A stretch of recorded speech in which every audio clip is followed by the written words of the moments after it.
Hello, my name is Lynn Mead, and thanks to a generous grant from the Teaching and Faculty Support Center at the University of Arkansas, I was able to make this presentation to a Lilly conference. I wanted to share with you some of the highlights, and hopefully you can adapt some of these to your class. The name of the presentation was Beyond the Prompt: How a Simple AI Assignment Sparked Discussions on Identity and Representation. This project actually happened because of a snow day that took place at the beginning of the semester. And I thought, what would be meaningful for my students to be able to do that would still be in line with the curriculum and the types of things that we would be doing if we were on campus.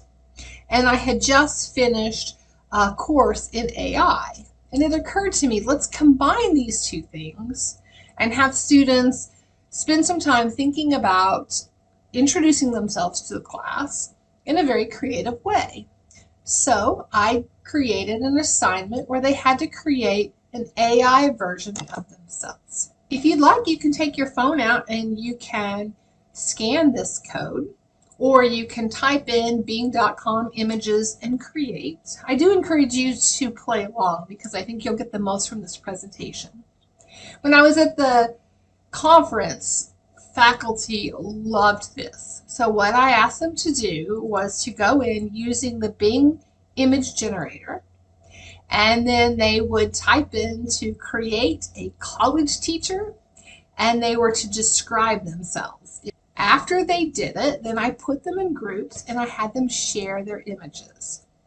They talked about what came up, what their images looked like, how they felt about the images that AI created. They talked about the problems with AI and how it often stereotypes things. They talked about being thoughtful about what they thought was important. But it became really, really powerful. When I had my students do this, they had to create the AI images of themselves. They had to then write 3 to 5 sentences about how they felt about the experience of creating. What did it mean for them to be able to tell the AI who they were? Now for me, it was very eye-opening because when I created this assignment, I had just started playing with some of the AI, and it was just shocking because the very first images that it created for me, when I put create a college teacher at a conference, you can look and see what we get. I got males predominantly, and then when I did have a female, she looks like a young college student. And so it was really interesting.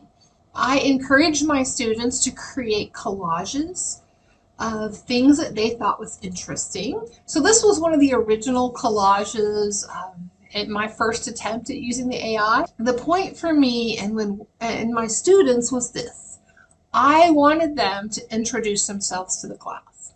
So this was the image that I finally generated that I shared with my students. I said, make a cartoon image of a white female college teacher who is 50. She wears socks and sandals, colorful clothing, and red glasses. She's holding up a magnifying glass and using it to see her students. So I wanted it to have a visual image of me.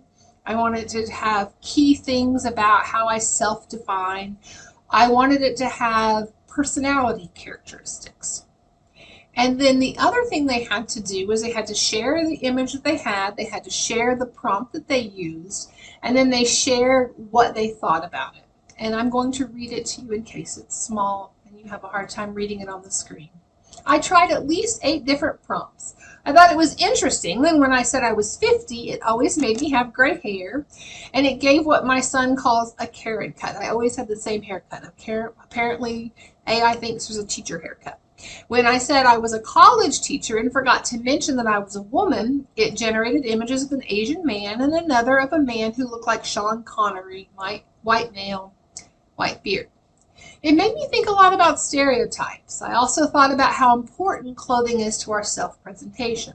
I absolutely wear socks and sandals, such that students even write it into my faculty review. That's a good thing. You'll never catch me on campus with shorts, but the colorful cardigan is definitely a thing. It's always interesting to me when I consider which me to present to the world. Do I show my serious side, me in a suit? or my fun side, me in colorful clothing. This activity made me think about what I think is the most important thing about me. For me, in my role as a teacher, it's not so much who I am, but that I see my students. So the point of this activity on one hand was to introduce yourself to the group, to play a little bit with AI, to try to decide the sorts of things that you program into AI. But really it was that larger picture which connects to the communication and the professional development work that I do in the class. Reflected very much by Cooley's looking glass self. In other words, often other people are the mirrors that reflect a vision from which we form our self-concept. Because we always are looking at ourselves in that magic mirror. Like, what do my parents think of me? What do my siblings think? What do my family think? How do my coworkers see me? My friends, my peers? How does administration see me? How does other professionals see me? What's the image I have on social media? Have I chosen it and crafted it perfectly? Do I present who I really am? What do media images of a person of my type look like, and how do I push against those?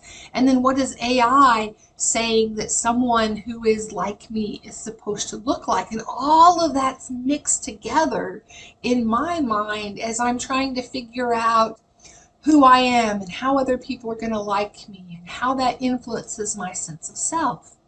And so I ask both my students and I ask the faculty in that presentation, who are you?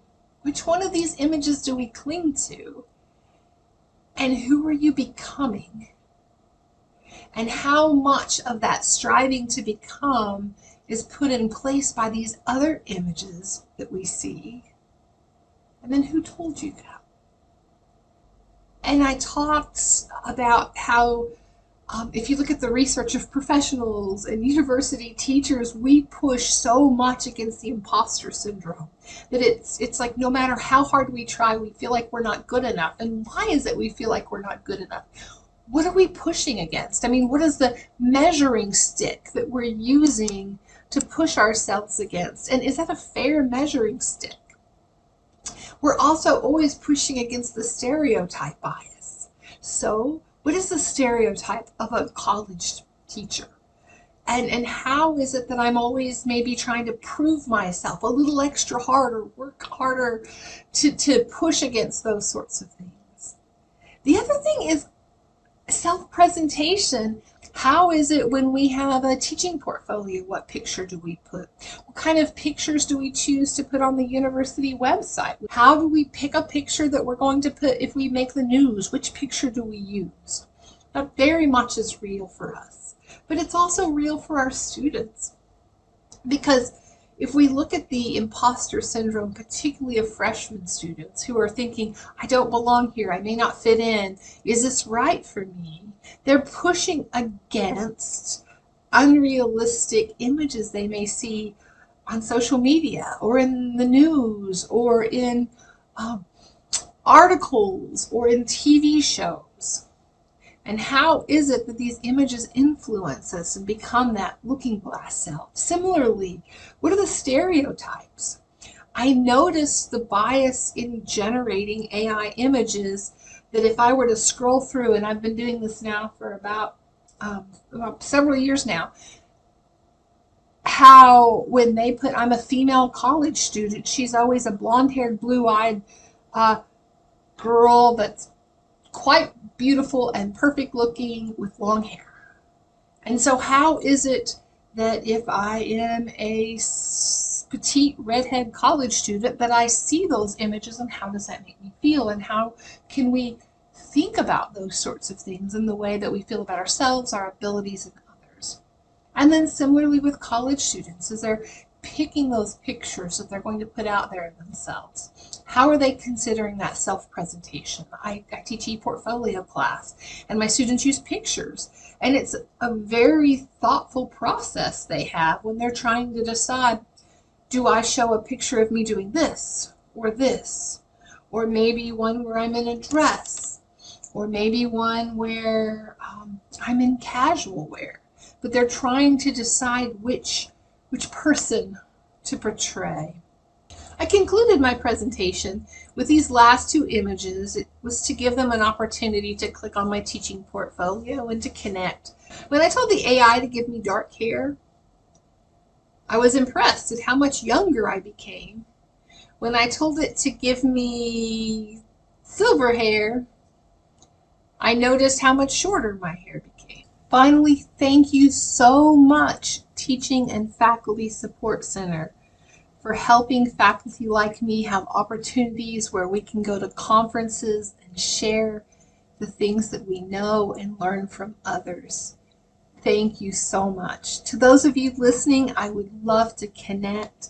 I would love to share ideas, and I hope you found at least one idea in this presentation today worth borrowing.